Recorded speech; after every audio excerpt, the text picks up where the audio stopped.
Good afternoon. Welcome to Workaday Hollywood. My name is Kevin R. Livingston, I'm David Adams Hood. and today's guest is noted director Susan Dyner, who, full disclosure, is a friend of mine. And I'm glad you're making time to do this for us. Thank you. Oh, my Yes, thank pleasure. you. Thank you for having me. So, the premiere went wonderfully well Thursday night of your new movie, Soul Trader. Yes. Tell us a little bit about that. So, The Soul Trader is a supernatural thriller, and it's about an occult hitwoman who steals souls from the young and sells them to the elderly to prolong their lives. But unbeknownst to her, somebody's been watching. And it's actually it's a standalone short film, but it's also a proof of concept for a feature or series. So we have the feature film written along with the deck, and we have the series pilot along with the Bible. Ready to go. Oh, nice. Yeah. Nice. Now, explain to the audience what the Bible is. The Bible kind of lays out what your episode, what everything about the TV series. So we have obviously the pilot written already, but the Bible is a lot of images showing like the look of the film. It's got the storyline. It's got the lore because it's a supernatural thriller. There's a whole back history. And then it lays out the first 8 episodes of the first season. But we went further and we laid out kind of the first 8 seasons. So, it just kind of gives you a history of what the project's going to be and where it's going. Ambitious. It is. Have you are you doing festivals, or are you just premiering in LA? Yeah, so we had our first screening in Cannes, the Cannes Film Festival in the American Pavilion. And then we went to Manhattan and we won an award at the Manhattan Film Festival. So that was fun. And yeah, we're just gearing up. We just had our LA premiere and we'll see where it goes from here. Any interest yet? Or can you talk about it? I mean, we literally just had the premiere and invited some buyers. So what we'll do is we'll start going out to people and hopefully, yeah. I mean, we've already had from the premiere several people request either the film or the series versions. How does that work? I mean, in the sense that you've been through this before. What's the process?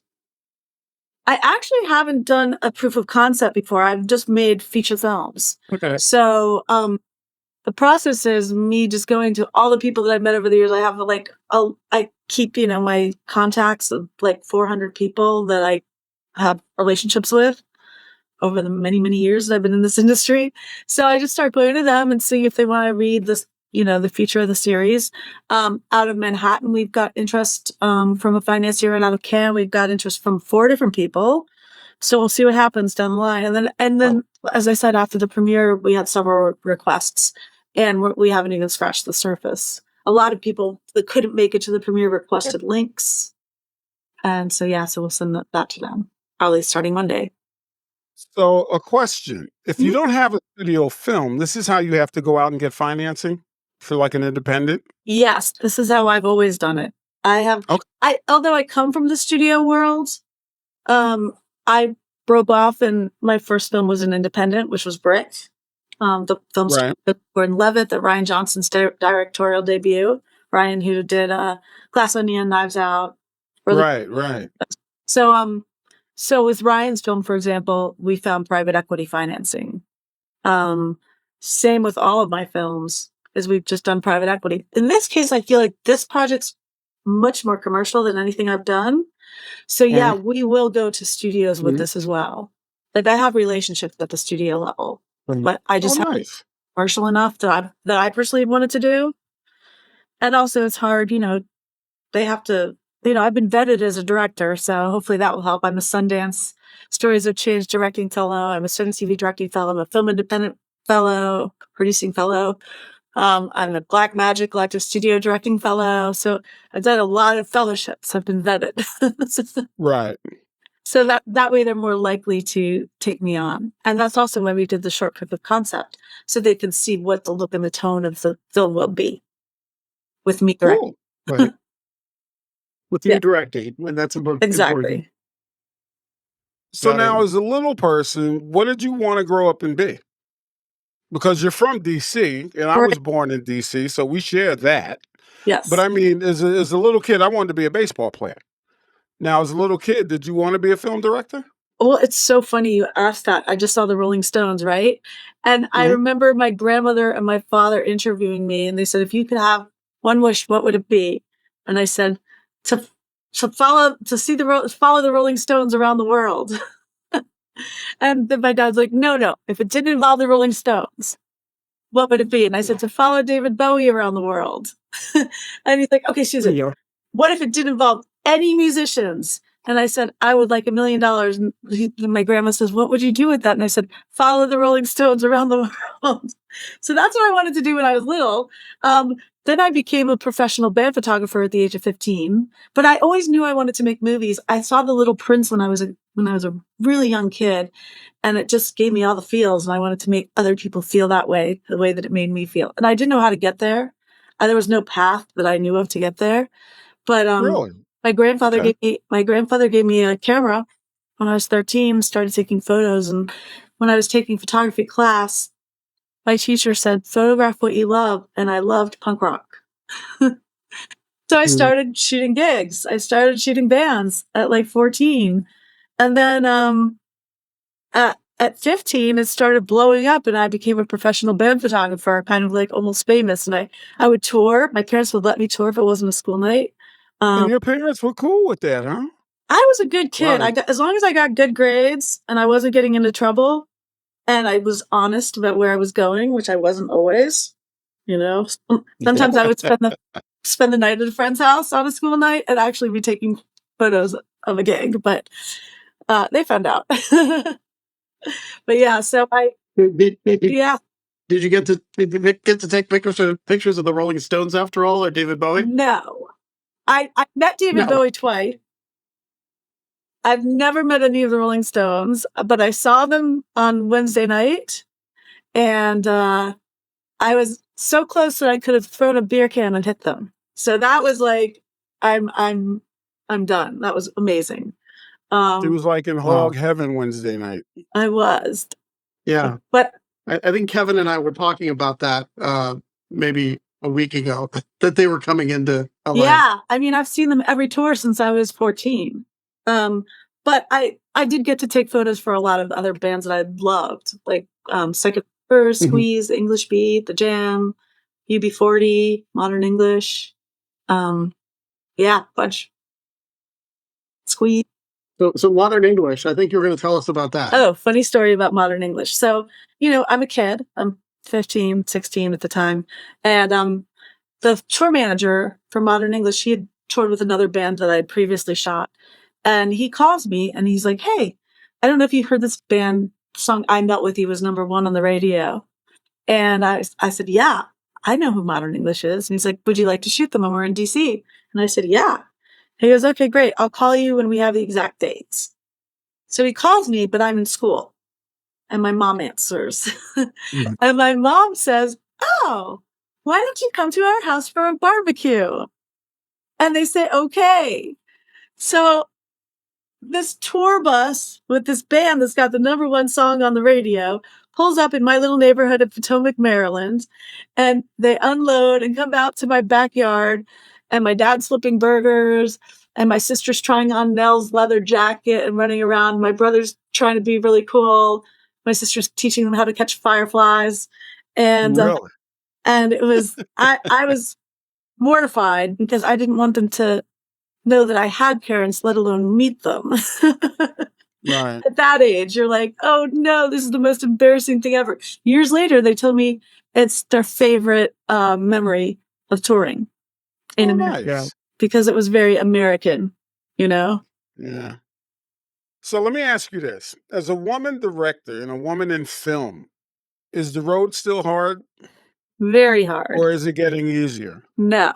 It's Sadly, not. actually, the statistics are going down. We're going the wrong way. Oh, I co-founded an organization with 3 other female directors called Gen XX, for Generation X directors who are women, because we kind of came up during the Me Too movement. We were the ones getting Me Too'd. right. And now we're suddenly like, oh, if you would have already done it if you were any good, and we're facing ageism, like you're too old to be directing right now. And we're like, Yeah.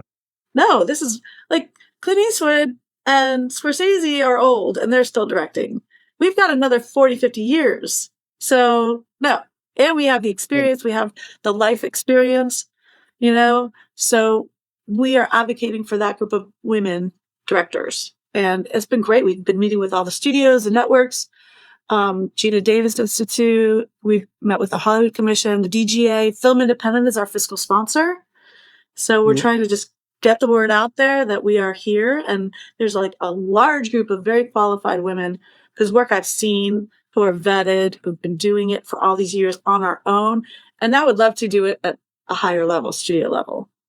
Oh, nice. Or network level. Nice. Yeah. So ultimately, how do people get studio jobs, men and women? I mean, what is there? Because like John Landis just died. Mm-hmm. And I was looking at his bio, and this guy was like a studio executive at like 29. So how do you worm your way into a job like that? And ultimately, he worked with James Cameron, then he did his own movies. I get that part of it. But how did he first get the break he needed as a 29-year-old and a studio executive? How do you get there? Well, that's what's so frustrating for female directors is men are oftentimes given the chance. Patty Jenkins did Monster, won an Oscar, and then it was another 20 years before she got Wonder Woman. You know, she was trying.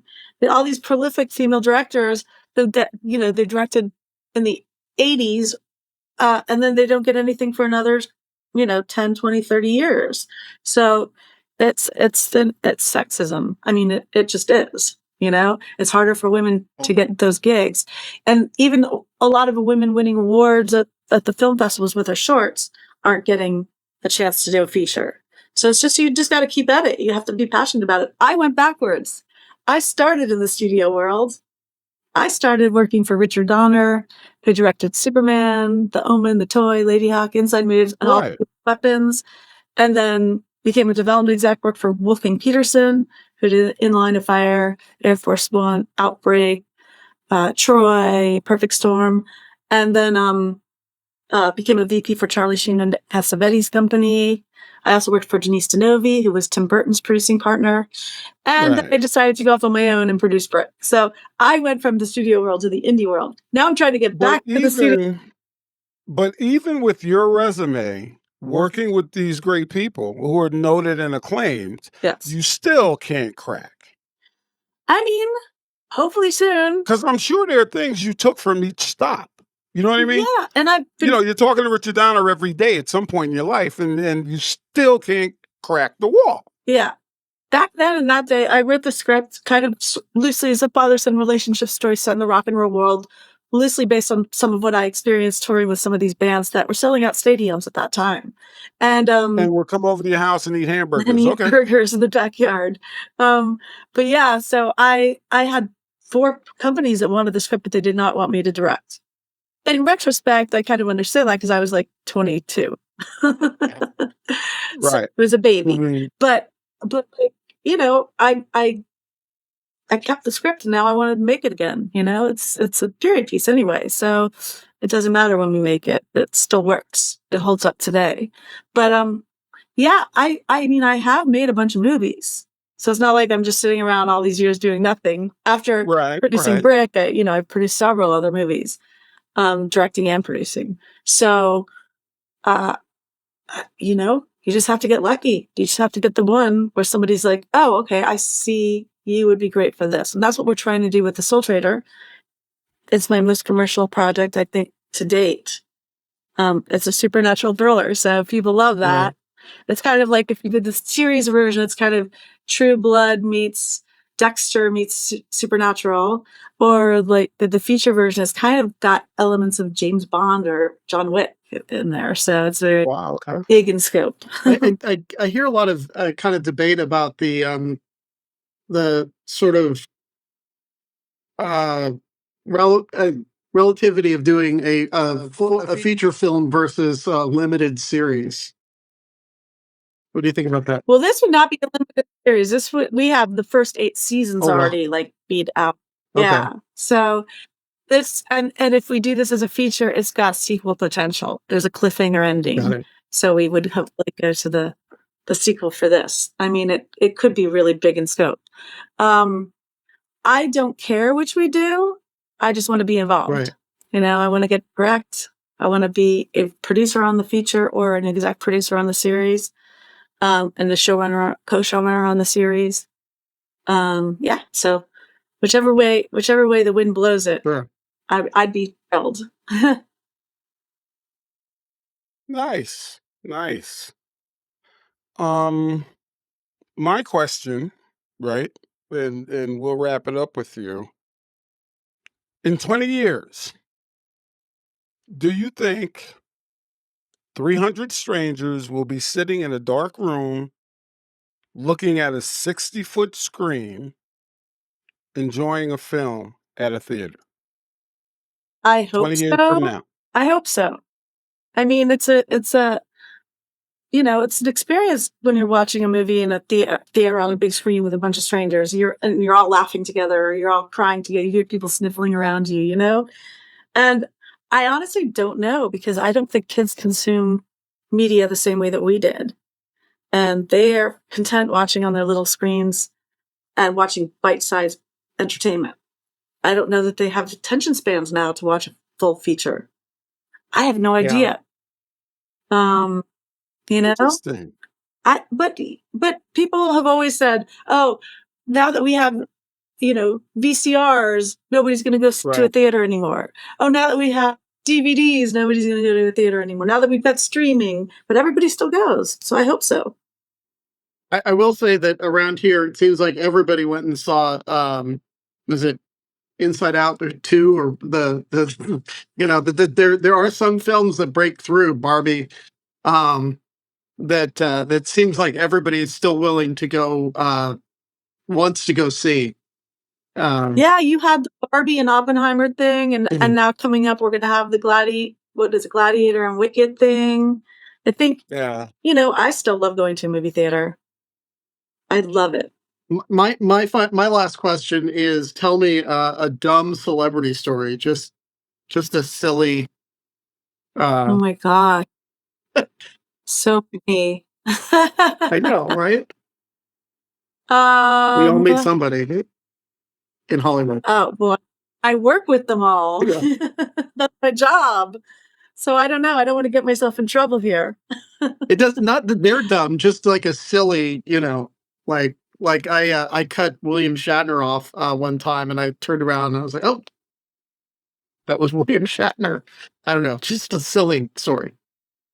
I mean, I was at a BAFTA party for the Golden Globes, and I met Mark Ruffalo because he had just finished The Brothers Bloom, which was Ryan Johnson's second movie, and I produced Brick, which was his first movie.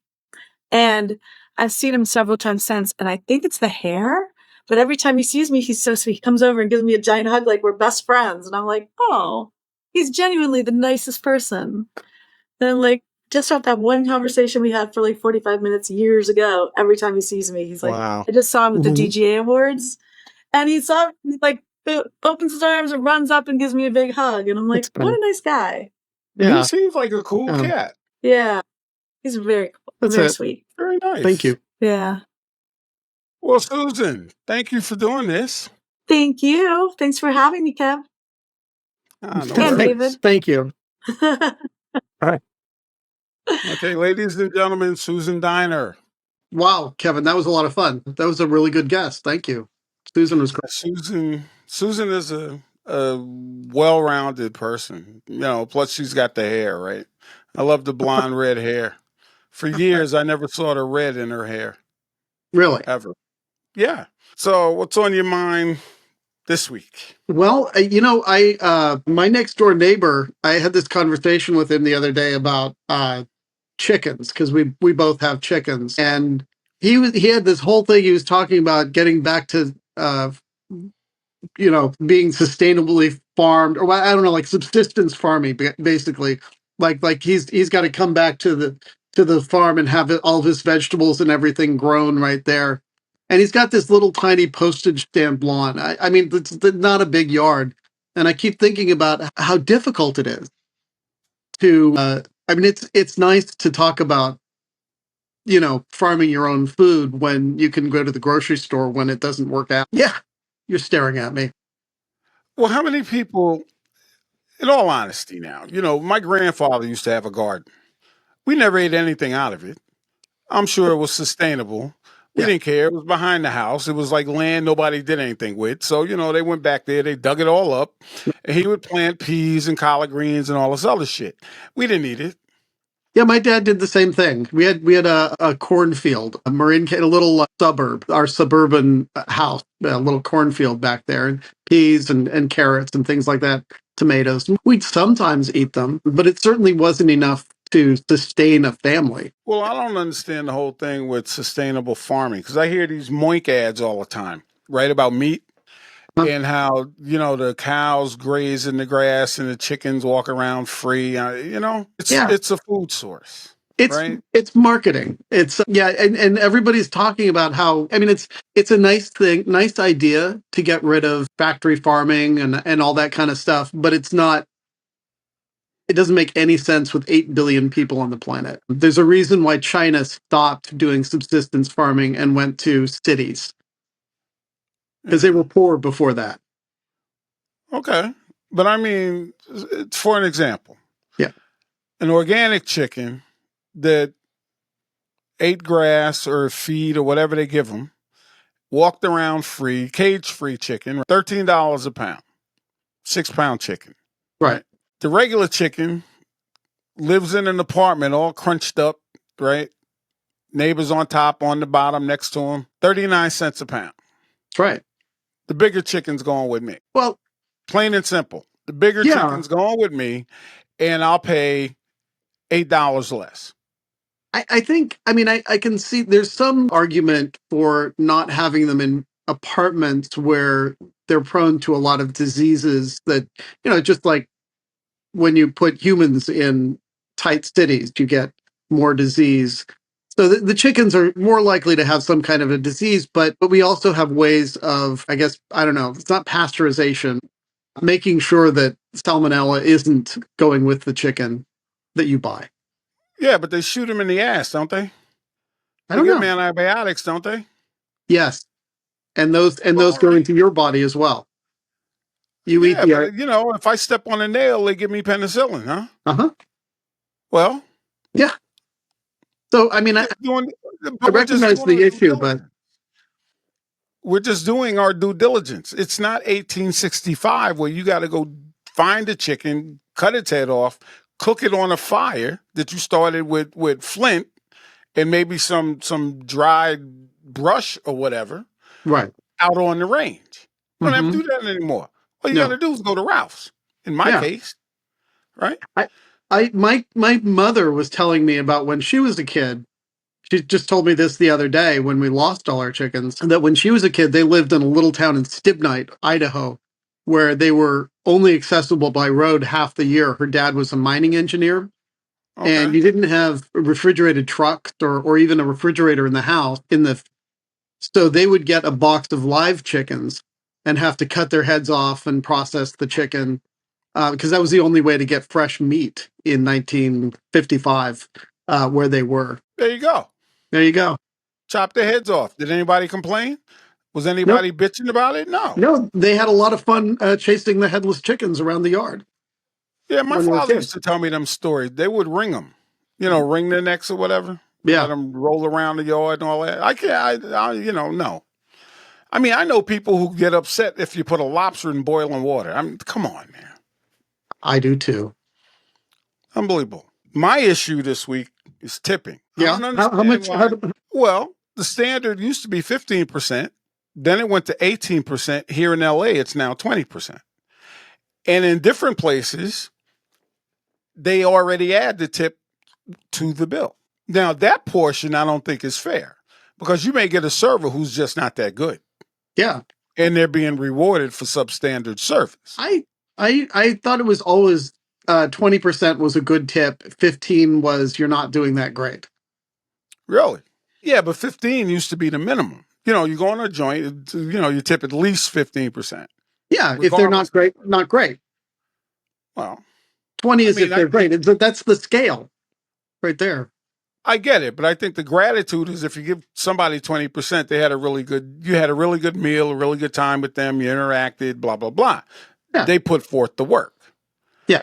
But I then agree. some of these joints you go to, the tip is already added in the bill. For They do me, that in it's Canada. in Canada.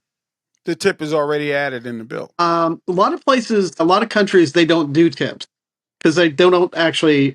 It's bad economics. Tips. They should just pay their servers a living wage and then not have tips. But But I I've think heard in that other argument. countries other than this one, that's what they do, Yeah, especially in Europe. yeah. Because I And the remember service. years ago when I worked in a restaurant, we made like, I don't know, $4. And the minimum wage then was like 7 or 8. Mhm. And I had to ask them, well, why we only get $4? And they told me because the tips supplement the rest of your income. And I Yeah, didn't realize that at the time. I'm like, oh, really? I think that's messed up. Yep, Well, that's how they do it in Connecticut. Now, that's how they I do don't it know in how they do it California too. everywhere else. In California, I think you get minimum wage, which now is like $16, don't you? Nope, same system here, there, where you are. That was Really? recently. I mean, they've been changing the laws, but I think there is a tipped employee wage that's lower than the minimum wage. I don't know because I know they're making $16 at Burger King They're and not getting Pizza tips Hut. at Burger King. What are you talking about? I always tip the hamburger lady, man. What, you kidding me? At Burger You don't go King? through the drive-through, give them a couple dollars extra?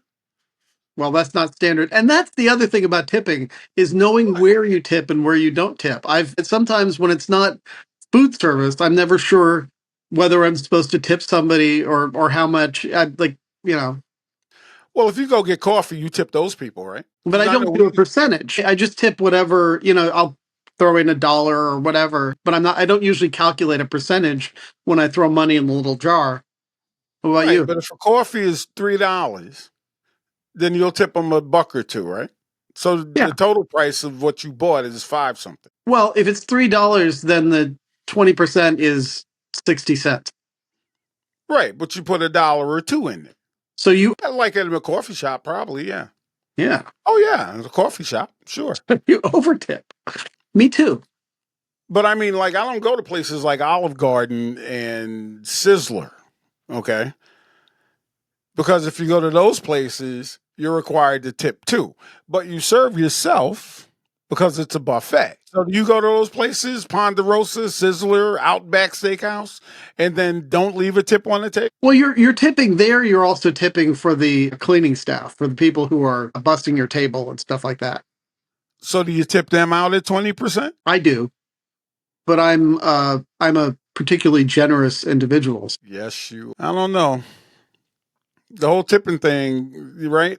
And It's then you very go with confusing. people, right? But if you ever go with 4 or more, 5 or more, then you have to figure out how to tip. Because I used to have a woman in my group back home, she'd bring out a tip chart. And right when the tip chart comes out, everybody starts complaining. Yeah, tip charts go right in the same bucket with paper checks in my mind. Oh, really? Yeah, Yeah, no paper more paper checks and check. filling out the ledger of how much money I have in my bank account. Right, right. That's too funny. Because I remember one time, right? I remember one time going to a Mhm. restaurant with 4 women and me. The bill was 500 something dollars.